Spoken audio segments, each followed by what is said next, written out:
यह है तारामंडल, जिसे इंग्लिश में कॉन्स्टलेशन कहते हैं और संस्कृत में नक्षत्र कहते हैं। तारों के उस समूह को कॉन्स्टलेशन कहा जाता है जो आकाश में एक निश्चित आकृति यानी फिक्स्ड पैटर्न बनाते हुए दिखाई देते हैं। कुछ तारों का समूह शिकारी जैसी आकृति बनाते हैं। इस कॉन्स्टलेशन को ओरायन कॉन्स्टलेशन कहा जाता है। ओरियन तारामंडल के तारे शिकारी जैसे शेप बनाने के कारण इसे द हंटर यानी शिकारी तारामंडल कहा जाता है, क्योंकि उसके तारे मिलकर ऐसे आकार बनाते हैं जैसे कोई व्यक्ति धनुष लेकर शिकार कर रहा हो।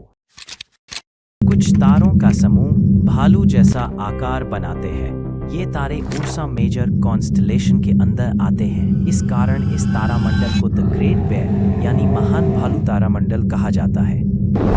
इसी प्रकार के अंतरिक्ष में 88 आधिकारिक तारामंडल हैं, जिन्हें अंतर्राष्ट्रीय खगोलीय संघ यानी इंटरनेशनल एस्ट्रोनॉमिकल यूनियन IAU द्वारा मान्यता प्राप्त है। ये तारामंडल पूरे आकाश को कवर करते हैं और इनमें तारों के समूह होते हैं जो आकाश में एक विशेष आकृति बनाते हैं।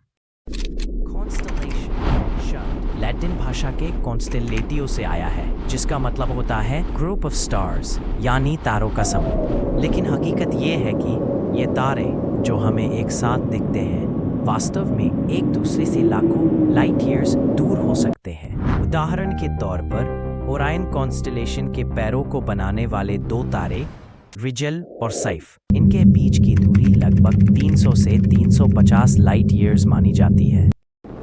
प्राचीन सभ्यताओं जैसे यूनानी, ग्रीक, मिस्र, इजिप्शियन, भारतीय और चीनी लोगों ने कॉन्स्टलेशंस का इस्तेमाल नेविगेशन, खुशी कैलेंडर और कथाओं में किया। उदाहरण के लिए भारत में ऋषि मुनियों ने नक्षत्रों की गणना इन्हीं तारामंडलों से की और यूनान में इन्हें देवताओं और नायकों की कहानियों से जोड़ा गया। इसी तरह पोलैरिस स्टार, जिसे आमतौर पर उत्तरी तारा या ध्रुव तारा कहा जाता है, धरती के उत्तरी ध्रुवीय अक्ष के बिल्कुल पास स्थित है। यह उर्सा माइनर तारामंडल में पाया जाता है और हमेशा उत्तर दिशा में दिखाई देता है।